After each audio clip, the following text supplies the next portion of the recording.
This episode is proudly supported by Pepe Sayer Australian Cultured Butter. It's a one-stop shop for all your butter needs at Pepe Sayer. So if you're a restaurant or an airline or a function centre or a cafe, you can give us a call or jump online with us, and we have everything you need for your butter needs. We cover all of it. The biggest one for me is the little logs that we make that you can cut down and put a little Pepe Sayer tab on it. Also the 15-gram portions, but we also do blocks. And in the blocks, so we do 25 kilo or 20 kilo, but we also do a 2 kilo. So you can buy a block of butter 2 kilo, and the prices are really competitive with the rest of the markets on those products. For more information, go to pepesayer.com.au.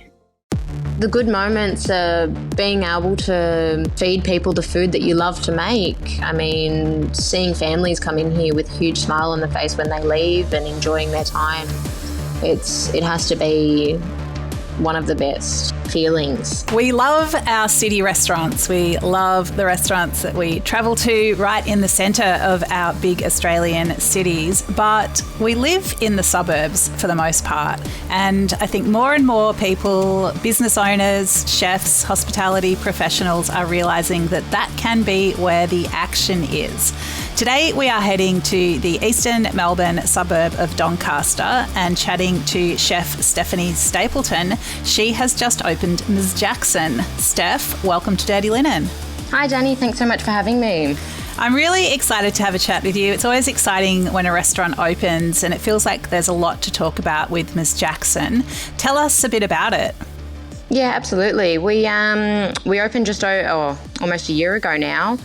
It's been an incredible journey. We're a small 60-seater, moody, feminine restaurant that we just want to have locals come to, really, and love and enjoy as much as we do. And so what style of food are you doing there? And what's the offering like? What does the menu look like? At the moment, we're focusing on a, let's say, modern Australian style menu. With it being such a diverse area, such a multicultural, I think it really hits the nail on the spot. Being able to bring so many different cultures and into a menu, it's the menu that kind of just comes together. It changes as the seasons change, wanting to try and harp on loving seasonal menus and everything like that. Yeah. What are some dishes that you're really loving cooking as we, get our teeth into spring? Oh, coming into spring, needing to have a beautiful lamb dish on the menu at the moment that we're just about to, we're about to change, to be honest. So having the beautiful lamb on is stunning, and everyone's loving to cook some. We've got a beautiful kingfish on, and it's just having as well beautiful vegetables from the area. We're loving having so many vegetables on the menu as well. That's really interesting. And how do people use the restaurant? Because I think with those, restaurants in the suburbs, it's not always about, the Friday night dinner. It can be about, weeknights with the kids, or just a quick drop in after sport. How are people using Ms. Jackson? Oh, definitely. It's been using Miss Jackson. It's just having the locals here and coming in for a drink after work and just being able to sit outside and enjoy the sunshine that's now coming in, and whether it be just a table for two and having a special occasion, and then sometimes down the line there'll be the families and the group bookings, and it's a venue that everyone can enjoy. And as you said, like people coming here after family days and sport events and things like that as well. So it's a venue that everyone comes to and uses so differently. I mean, there's solo diners that love to sit on the bar as well. So, yeah. That's great, isn't it? I think it's so important to have a restaurant that can be many different things to the people that come there, that live in the area. Yeah, there's nothing like this in the area at the moment. I think we've created a stepping stone of what something could be, definitely in the area, and for people to understand that it can be a special event venue or just something very casual as well. And what's it like for you as a chef to sort of have all these different strings to the bow? Do you find it challenging? Do you need to make compromises, or is it just something you just really relish? Oh, look, when we first opened, I found it so complicated and different from other restaurants that I've worked in. I've never, not knowing the Doncaster area and not growing up in the northern eastern suburbs, it's just I found it so completely different with having to be so accommodating, I guess, to everyone. I know there's a lot of times that when we first opened, I was saying no to everything. I was like, no, they can't do this. No, we can't do that. No, we can't have kids. And you come to realise that as a chef, sometimes it's not always about you, and you have to be more accommodating to everybody and their needs and wants. So it's had its ups and downs and challenges, but now that we've been opened a year, I've understood what the locals are after and what they need. Wow, that is such an interesting journey to go on. I mean, how did you flip that switch? Was it conversations with the people you're working with, or business mentors, or was it just like the weight of the community desire? Like what happened? It was a mix of everything, I come to realize, I'm like, why aren't we getting the people here? What aren't we doing? And being able to reach out to some of my mentors, and they're like, Steph, you're in an area that might not be so accepting to the ways that you've been taught, and having to reteach yourself different ways of hospitality, So reaching out, and people that with our ownership group as well, they're like, it's not the area for that, and maybe you might just have to be more accepting. Are there dishes that you had on in the beginning that people just did not get, or they were not going to get around it, and you had to change them, whether it's simplifying them or changing the protein, something like that? Definitely. I think when our first menu that we came out with, just didn't suit what we needed to do here, and also having to find our customer base not understanding maybe the value of the seasonal growth, or whether it be where everything's farmed from, and just having to change our ways and how to do that, and trying to get that across to them, and even teach the customer base, and our guests. Steph, can you be like really specific? Was there a dish that you're like, okay, Doncaster is not ready for this yet? I think I put on a raw tuna dish when we first opened, and it was so beautiful and elegant and subtle, and the flavour combinations were incredible, and it went with it was tuna, pea and fennel, and it was incredible, and I absolutely loved it. I said, you know what, everyone's going to love this, and it just wasn't something that they would come to, or whether it be, at the moment I've got some tigelles on the menu, and they're like a little Italian flatbread, and it's something that the name doesn't resonate to people. And I think if the name of dishes don't resonate to people, they're not willing to try something, which is very uncommon for me. I'm just like, you call it what it is, and they're gonna eat it and enjoy it. But it's not always the case, I think, for the locals. Wow, I just love how this is so interesting. It's just such interesting lessons for you as a chef. It sort of makes me want to ask you to go back in time and just tell us about your motivations for getting into cooking and, what you wanted to get out of it and perhaps how that's changed over time. Can you take us back to the origins, Stephanie? Oh, from the very beginning, I grew up, my dad, he got me into cooking. He was a chef when I was very young. He still is. I've been in kitchens since I can remember, since I was 3, being around restaurants. I remember being in this little Italian restaurant that he used to work in, and we'd go in there and we'd have the nonna, and we'd sit down and we'd eat, and they would feed us, and that was kind of like, that was our daycare.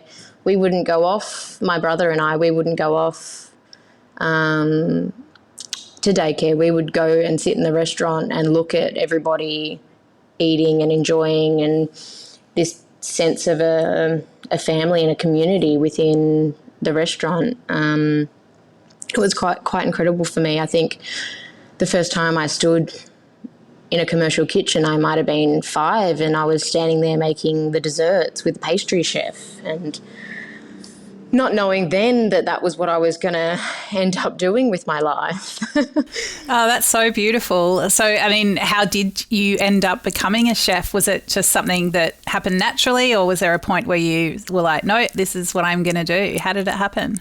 I knew from the beginning that was all I was going to do. I never had anything else in my mind, that I was going to be someone that worked and sit down in an office. I'm a very hands-on person, and I needed that stimulation of almost, I needed that the stress to try to be in a kitchen. It's just something that I've always knew that I was going to be and do.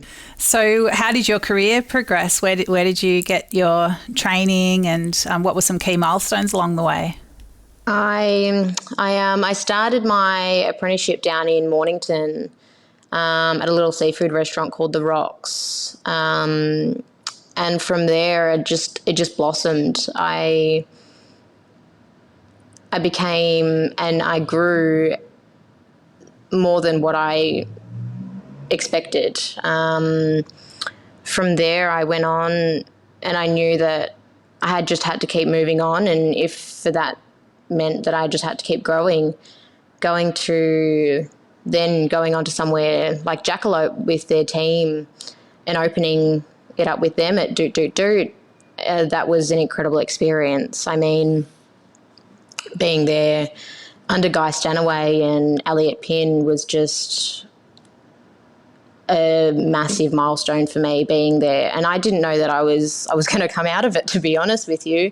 Being a 20-year-old apprentice and finishing my apprenticeship there, I thought that was going to be the end. I was like, I can't do this anymore. And it was a very hard time when I left there. I didn't ever think I was going to come back into it and be a chef anymore. I thought there might have been a different way out, What was it that was so hard about it? I think, there's some times when you're an apprentice and your chefs, they want to push you and they want to get the best out of you, and you're thinking maybe the hours are going to be too much, or you're not doing the right thing, or you're not being pushed in the right direction. But at the end of the day, your executives and your head chefs, they want the best out of you, the very best they can. And I just didn't think that I would be able to sustain it.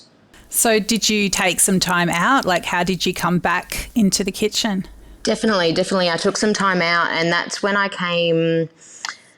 met the guys from the 095 group. I went front of house for a little while and trying to get that love back for restaurants, and that's where it all blossomed. That's where it became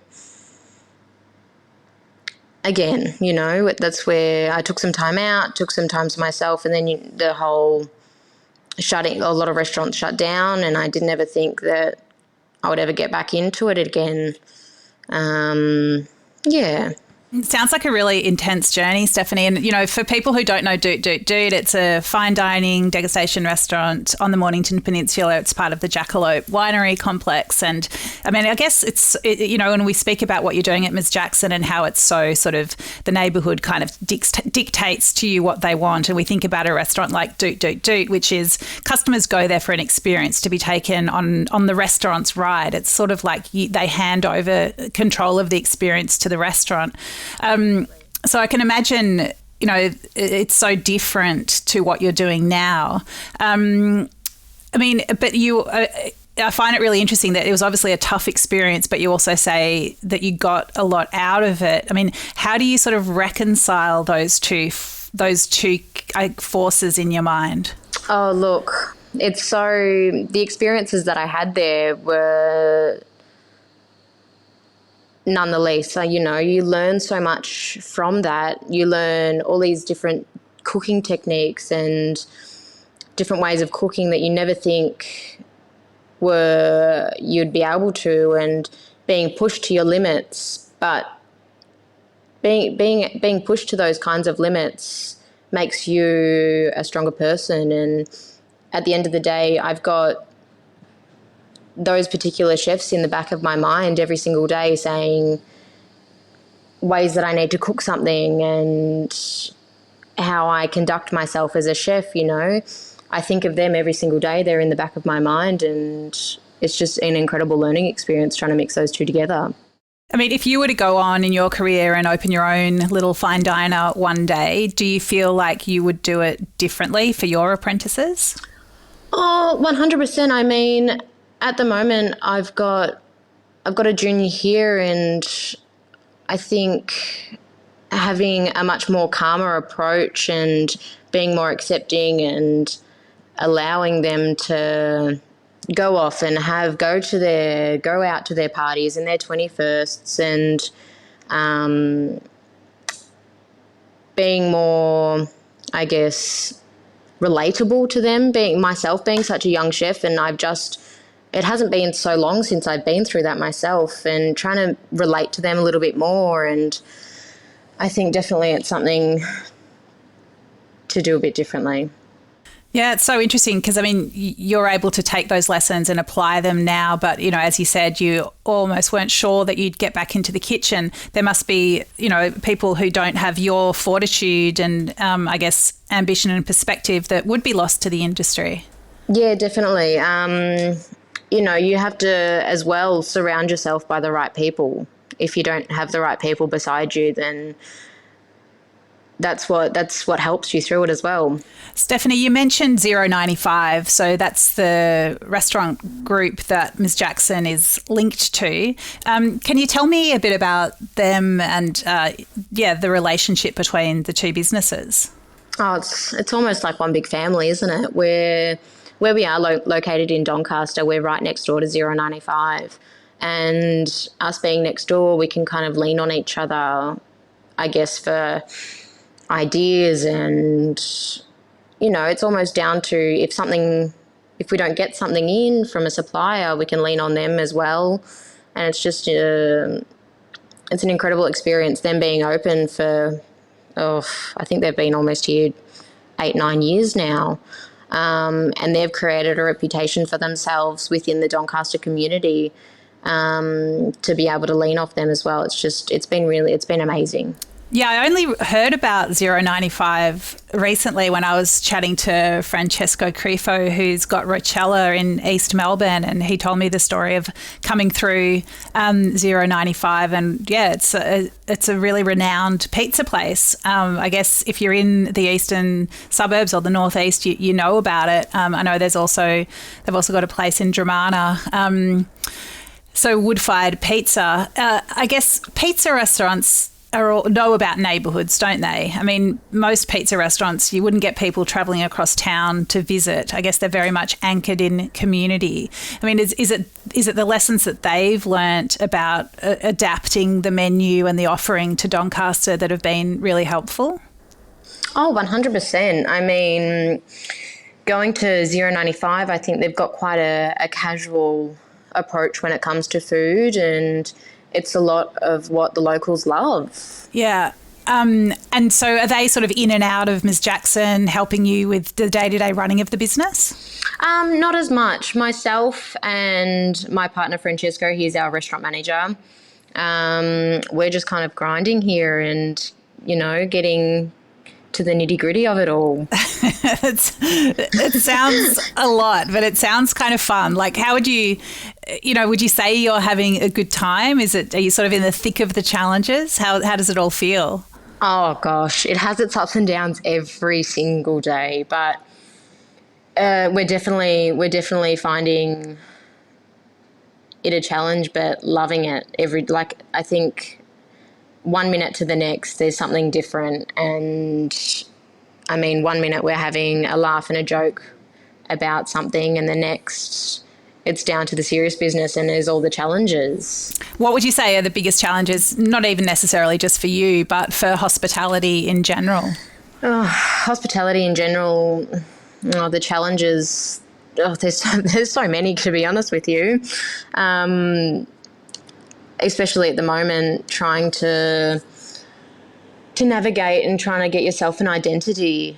I mean, not having, I think, whether it be a chef or a restaurateur that is well known to the community or well known to the greater community of Melbourne, it's hard to start as a business, I believe.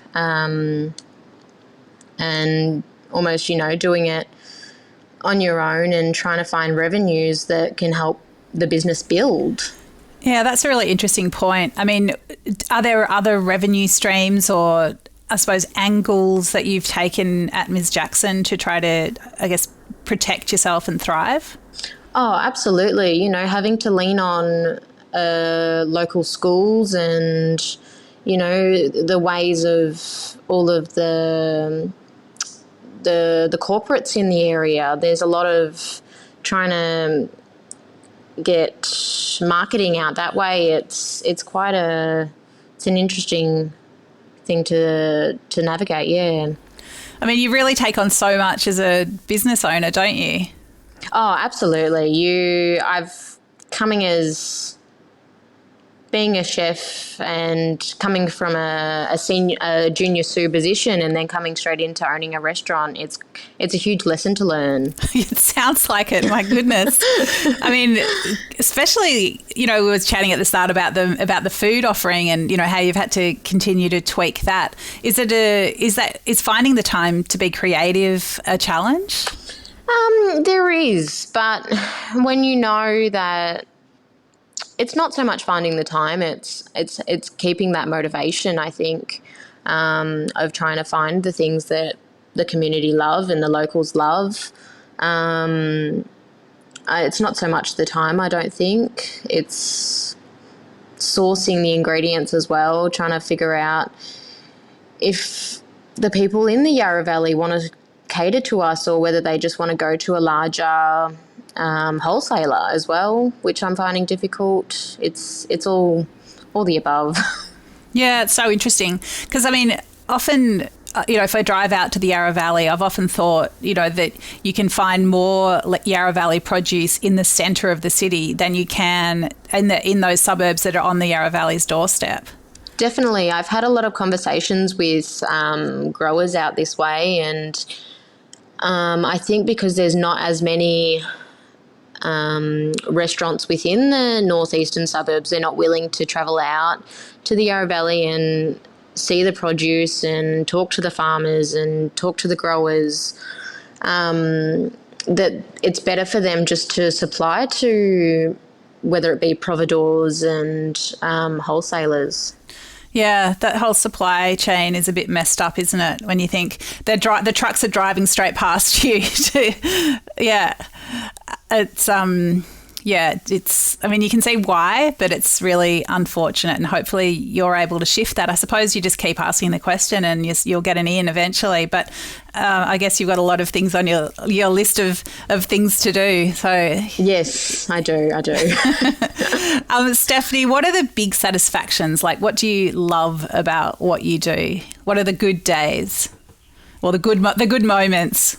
The good moments are being able to feed people the food that you love to make. I mean, seeing families come in here with a huge smile on their face when they leave and enjoying their time, it has to be one of the best feelings. Love it. So when I come to Ms. Jackson, what are you going to put in front of me to get that smile on my face? Oh, gosh. I think, what would I put in front of Dani Valent? At the moment, we've got this beautiful crab linguine on that has a bit of a twist to it that not a lot of people would think. It's this butter that we've made with guanciale and burnt chili, and it's so velvety, and not having so many Italians within the area, they kind of second guess the way the pasta's made, I guess. Wow, that sounds really good. I would love you to put that in front of me. That's really exciting. What about a vegetable dish? Because you mentioned you're pretty focused on the veg out there. Yes, at the moment we've got, look, I think, even though I'm saying I think everybody's got almost Brussels sprouts on the menu at the moment, but we do these beautiful deep fried Brussels sprouts, and they're nothing that compares to anything else. I mean, I've turned so many people to loving Brussels sprouts. It's incredible. Oh, that's good. That's a community service as well as a great snack. That's awesome. And what about a dessert? Have you got something that you'd love me to finish with? Oh, one of my favourites at the moment is our poached pear. It's almost a take on, I guess, an apple crumble. So on the bottom we've got a beautiful poached pear with a milk crumb that goes with a yogurt sorbet. It's my absolute favourite. I can't have enough of it. Definitely. I am having a big smile on my face while you are presenting that meal to me. That sounds so good, Stephanie. So great to have a chat with you. I wish you all the best at Ms. Jackson, and really grateful to you for sharing your story today. It's so interesting. Great to get your perspective on the industry. Thanks so much, Dani. Thanks for having me on. This is Dirty Linen, and I'm Dani Valent. We air the issues that the hospitality industry finds hard to talk about, hearing from different people with unique perspectives. We want to hear from you as well. If you have something that needs to be said about a topic, get in touch so we can include your perspective. Contact us at dirtylinenat deepintheweeds.com.au or hit us up on Insta at Dirty Linen Podcast. We can't wait to hear from you.